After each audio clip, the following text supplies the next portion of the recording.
भगवान कृष्ण को और जो अत्यधिक क्रोधी स्वभाव का होता है उसके लिए नर्क के द्वार सदैव खुले हैं, अर्थात ऐसे व्यक्ति को तो सिर्फ नर्क में ही जगह मिलती है। आप जो चाहते हैं उसके लिए नहीं लड़ते तो जो खोया उसके लिए मत रो। मनुष्य सब कुछ चाहता है पर सब कुछ उसे नहीं मिल सकता।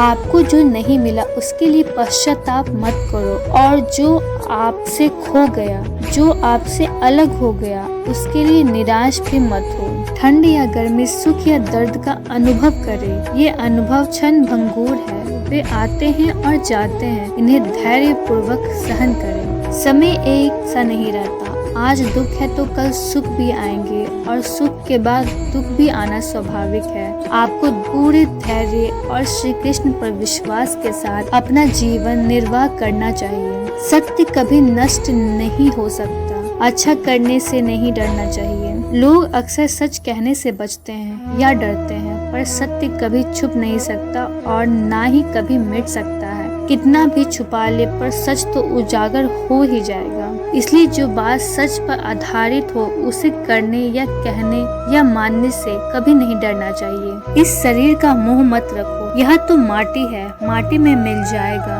अमर तो आत्मा है जो परमात्मा में मिल जाएगी। लोग अपने शरीर को सुंदर बनाने में लगे रहते हैं, पर आत्मा की सुंदरता शरीर की सुंदरता से कहीं ज्यादा महत्वपूर्ण है। शरीर तो निश्वर है, मिट्टी ही तो है, मिट्टी में ही मिल जाता है, पर आत्मा अमर है, इसलिए आत्मा की सुंदरता पर ध्यान दें। जो हुआ अच्छा हुआ। श्री कृष्ण कहते हैं जो होता है अच्छे के लिए होता है।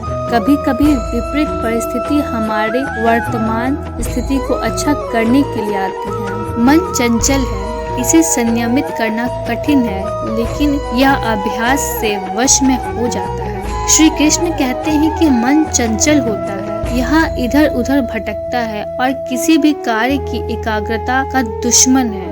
लेकिन यदि यह व्यक्ति के वश में हो जाए तो इससे अच्छा कोई मित्र नहीं है।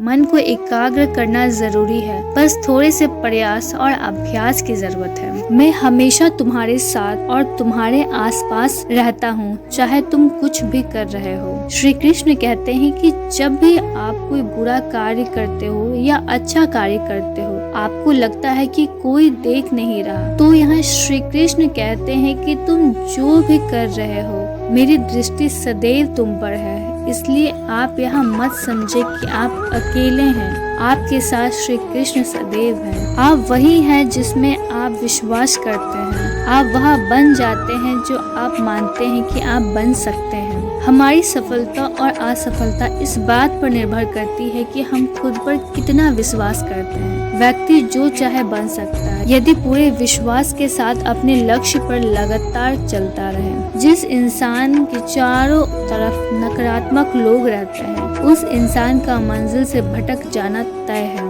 कहते हैं मन के हारे हार है और मन के जीते जीत। जिस प्रकार सकारात्मक विचारों से सफलता मिलती है, उसी प्रकार नकारात्मक विचार असफलता की मार्ग की ओर अग्रसर करते हैं, क्योंकि जैसा हम सोचते हैं वैसे ही हम बन जाते हैं। और अपने विचारों के माध्यम से ही हमें सकारात्मक और नकारात्मक परिणाम मिलते हैं। अपने अनिवार्य कर्तव्य का पालन करें, क्योंकि क्रिया वास्तव में निष्क्रिया से बेहतर है। मनुष्य ही एक ऐसा प्राणी है जो कर्म करता है, इसलिए कर्म करना प्रत्येक व्यक्ति का धर्म भी है। कर्म करने वाला व्यक्ति कर्मवीर कहलाता है। इसलिए कार्य करते रहना खाली बैठे रहने से हमेशा बेहतर रहता है। समय हमेशा चलता रहता है, कभी रुकता नहीं। यदि आज बुरा समय है तो कल अच्छा होगा। इसलिए आप बिना किसी स्वार्थ के सिर्फ कर्म कीजिए, फल समय खुद देगा। श्री कृष्ण कहते हैं कि ना तो समय रुकता है और ना ही एक सा रहता है। बुरा समय हो या अच्छा समय हो, बदलता जरूर है। आज बुरा है तो कल अच्छा, और अच्छा है तो फिर बुरा समय जरूर आएगा। सुख के बाद दुख और दुख के बाद सुख आते जाते रहते हैं। इसलिए इस पर हमारा कोई वश नहीं है, लेकिन कर्म पर हमारा वश जरूर है। आप सिर्फ कर्म करिए, फल की चिंता किए बगैर समय आने पर फल जरूर मिलेगा। जो अहंकार से मोहित हो जाता है वह सोचता है मैं करता हूँ। श्री कृष्ण कहते हैं जो अज्ञानी व्यक्ति होता है वह गलतफहमी पाल लेता है कि मैं करता हूँ, सभी कार्य मेरे द्वारा किए जा रहे हैं। ऐसा जान उसमें अहंकार घर कर लेता है। परंतु इस सृष्टि में जो भी हो रहा है वो तो प्रकृति द्वारा किए जाते हैं। अज्ञानता के कारण व्यक्ति में जो मैं का अहंकार जन्म ले लेता है उसका पतन होना निश्चित है। मैं किसी का भाग्य निर्माण नहीं करता, हर व्यक्ति अपना भाग्य स्वयं बनाता है। श्री कृष्ण कहते हैं कि वो किसी के भी भाग्य के निर्माता नहीं है, व्यक्ति खुद ही अपना भाग्य लिखता है।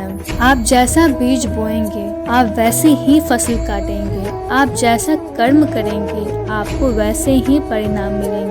यदि विद्यार्थी मन लगाकर पढ़ाई करेंगे तो परीक्षा में सफल होंगे। इसलिए हर व्यक्ति का भाग्य तभी बदलेगा जब वो ऐसे कर्म करेगा। जो कुछ भी है वो वर्तमान में है, जो बीत गया है वो नहीं आएगा और जो आने वाला है उसकी चिंता नहीं बल्कि खुले हाथों से इसका स्वागत करें। जिसने अपने मन पर विजय प्राप्त कर ली है उसके लिए मन सबसे अच्छा मित्र है, लेकिन जो ऐसा करने में असफल रहा है उसके लिए मन सबसे बड़ा शत्रु है। कर्म करते समय ना तो कोई नुकसान होता है और ना ही कोई परिणामी दोष, लेकिन इस निस्वार्थ क्रिया की थोड़ी सी भी प्रगति हमें महान भय से बचाती है।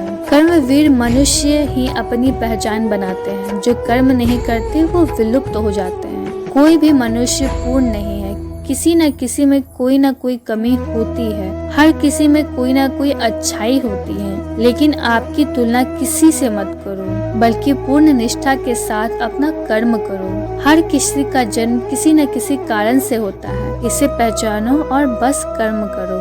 वक्त से हारा या जीता नहीं जाता बल्कि वक्त के साथ तो सीखा जाता है। आपको अपना निर्धारित कर्तव्य करने का अधिकार है, लेकिन आप कर्म के फल के हकदार नहीं। अपने कार्यों के परिणामों का कारण स्वयं को कभी न समझें और कभी भी अपने कर्तव्य को न करने के प्रति आसक्त न हो। श्री कृष्ण कहते हैं कि तुम्हारी पीड़ा के लिए मेरे पास एक उद्देश्य है, तुम्हारे संघर्ष का एक कारण है और तुम्हारी सच्चाई का प्रतिफल है। मेरा विश्वास करो और हार मत मानो। भगवान श्री कृष्ण द्वारा परम सत्य उपदेश आपको कैसे लगे कृपया कमेंट करके अवश्य बताएं। आपके किसी भी प्रश्न और सुझाव का स्वागत है। शेयर करें, जुड़े रहने के लिए सब्सक्राइब करें। राधे राधे।